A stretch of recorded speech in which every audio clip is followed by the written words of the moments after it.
Reels वाली बहू। प्रज्ञा को रील्स बनाने का बड़ा ही क्रेज है और वो दिन भर रील्स बनाती रहती है।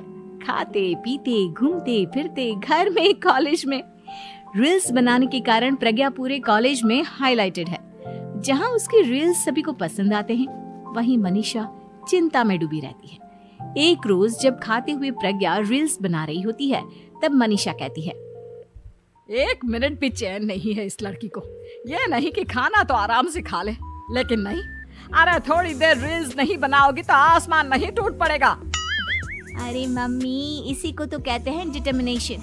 तुम नहीं समझोगी ये सब। भगवान, इस लड़की को सद्बुद्धि दे। जब देखो तब टेढ़ा बाका मुंह बनाती रहती है। मनीषा की बात का प्रज्ञा पर जरा भी असर नहीं होता और वो खाते खाते रील्स बनाती रहती है। दिन बीतने लगते हैं और देखते देखते प्रज्ञा का कॉलेज भी खत्म हो जाता है। आए दिन कोई ना कोई मनीषा को प्रज्ञा की शादी करवाने का सुझाव दे जाता है। सब ठीक ही कहते हैं, प्रज्ञा की शादी कर देनी चाहिए। अपने घर के काम काज में व्यस्त हो जाएगी तो खुद ही ये रील्स और नाच गाना बंद हो जाएगा। मनीषा और प्रेम प्रज्ञा के लिए एक अच्छा लड़का ढूंढने लगते हैं और तभी विकी का रिश्ता प्रज्ञा के लिए आता है, जिसने प्रज्ञा को उसकी रील्स देखकर पसंद कर लिया था। अगले दिन विकी अपने माता पिता के साथ प्रज्ञा के घर पहुंच जाता है और प्रज्ञा साड़ी पहने हाथों में चाय की ट्रे लिए उनके सामने आती है। जब विकी को पसंद है तो हमें भी बहू पसंद है। बहन जी, आप बारात की तैयारी कीजिए। एक बार लड़का लड़की अकेले में बात कर ले तो अच्छा रहेगा। हाँ हाँ, क्यों नहीं। मनीषा विकी को प्रज्ञा के कमरे में भेजती है, जहां प्रज्ञा पहले से ही रील्स बना रही होती है। तभी विकी कहता है, आ गए आपके साजन जी। हमारे साथ ये रील्स कंप्लीट करती तो और भी अच्छा रहता। अच्छा जी, अब आ ही गए हैं तो बना ही लेती हूँ आपके साथ। दोनों मिलकर रील्स बनाते हैं। जब वी मीट और तुरंत पोस्ट भी कर देते हैं। फिर विकी कहता है, जब आप साड़ी में चाय लेकर आई तब मुझे लगा कि कहीं मैं गलत घर में तो नहीं आ गया। अब सही है। दोनों की शादी पक्की हो जाती है और शादी के दिन भी प्रज्ञा रील्स बनाने से चूकती नहीं। यहाँ तक कि बारात के समय भी नाचते हुए रील्स बनाती है। सभी लोग प्रज्ञा की तारीफ के पुल बांध देते हैं और प्रज्ञा नाचती गाती अपने ससुराल चली जाती है। सब कुछ अच्छा चल रहा होता है। प्रज्ञा यहाँ भी दिन भर हर चीज की रील्स बनाती रहती है। लेकिन कुछ दिनों के बाद जब सुनीता कहती है, बहू, ये रील्स के साथ साथ कुछ काम भी कर लिया करो। वैसे तुझे और क्या क्या बनाना आता है? मम्मी जी, वैसे तो सब कहते हैं कि मैं सब कुछ अच्छा बनाती हूँ, लेकिन मुझे लगता है कि मैं मैगी अच्छा बना लेती हूँ। हाँ, कॉफी भी अच्छा बना लेती हूँ और मुंह तो सबसे अच्छा बना लेती हूँ। हैं? अच्छा अच्छा। सुनीता अपना माथा पकड़ लेती है और कहती है, बहू, कुछ खाना बनाना भी सीख लेती। मम्मी जी, मैं लंबी प्लानिंग कर रही हूँ। जल्दी ही मैं इतनी फेमस हो जाऊंगी कि मुझे पैसे मिलने लगेंगे। हम दोनों सास बहू राज करेंगे, राज नौकर काम करेंगे और लोगों की तो लाइन लगेगी हमसे मिलने के लिए। तेरा दिमाग खराब हो गया है क्या बहू? हंसी मजाक तक ठीक है, लेकिन इस तरह घर नहीं चलते। जितना जल्दी हो इस घर के तौर तरीकों को सीख लो।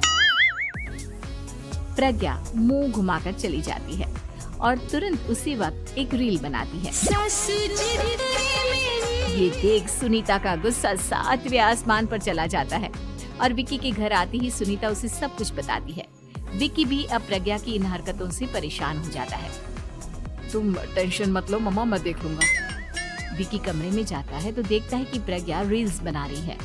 विकी बड़े ही प्यार से प्रज्ञा से कहता है, प्रज्ञा, इन सब के लिए मैं तुम्हें मना नहीं कर रहा हूँ, लेकिन फिर भी हर वक्त तो ये अच्छा नहीं लगता ना। समझने की कोशिश करो, मुझे भी तुम्हारा थोड़ा वक्त चाहिए। मैं जब ऑफिस से आता हूँ तो मुझे समय देने की जगह इसी में लगी रहती। तुम ज्यादा ही सोच रहे हो। तुम भी मेरे साथ रील्स बनाओ ना, तुम्हें भी बहुत अच्छा लगेगा। तुम्हें इज्जत से कोई बात समझ में नहीं आती क्या? दिमाग खराब हो गया है तुम्हारा इस चकाचौंध से। अगर तुमने अपना रवैया नहीं बदला तो मैं तुमसे दूर चला जाऊंगा।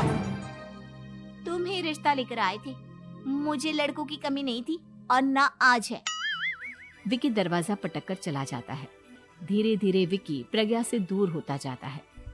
एक रोज मनीषा प्रज्ञा के ससुराल उससे मिलने जाती है। तब सुनीता उससे कहती है, बहन जी, अब आई हैं तो कुछ दिन यहाँ रहकर जाइएगा, आप ही का घर है। हाँ मम्मी, बहुत दिन हो गए तुम्हारे साथ एक भी रील नहीं बनाई मैंने। प्रज्ञा तुरंत अपने फोन में रील्स ऑन कर लेती है। ये सब मुझसे नहीं होता। तेरा ये भूत अभी तक नहीं उतरा क्या? बहन जी, आप कुछ कहती नहीं क्या इसे?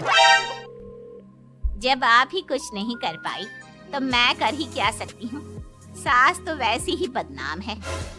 शाम को घर की लाइट चली जाती है और मनीषा प्रज्ञा से कहती है, मेरे घुटनों में बहुत दर्द हो रहा है, तू लाइट का कुछ इंतजाम करना बेटा।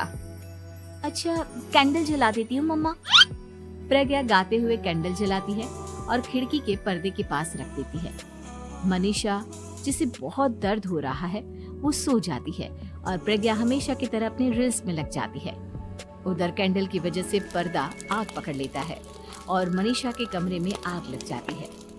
बचाओ, कोई है, बचाओ। सभी भागते हैं और विकी कमरे की आग बुझाने में लग जाता है, लेकिन तब तक मनीषा आधी जल चुकी थी। मनीषा की हालत देख प्रज्ञा रोने लगती है। विकी मनीषा को तुरंत हॉस्पिटल ले जाता है और उसे एडमिट कराता है। विकी प्रज्ञा से कहता है, देख लिया ना, तुम्हारे इस नाच गाने की वजह से आज तुम्हारी माँ की जान जाते जाते रह गई। अब पता नहीं तुम और क्या चाहती हो। उधर डॉक्टर कहते हैं, इनकी हालत बहुत नाजुक है, आधे से ज्यादा जल चुकी है। प्रज्ञा रोती हुई मंदिर में जाती है और भगवान के आगे जाकर कहती है, भगवान, मेरी माँ को ठीक कर दो। मैं कसम खाती हूँ, हाथ से ये रील्स बनाना छोड़ दूंगी। बस मुझे मेरी माँ वापस मिल जाए। 2 दिन बीत जाते हैं और मनीषा खतरे से बाहर आ जाती है। पेशेंट अब ठीक है, आप लोग उनसे मिल सकते हो। सब कोई मनीषा से मिलता है और प्रज्ञा सबके सामने अपना फोन तोड़ देती है।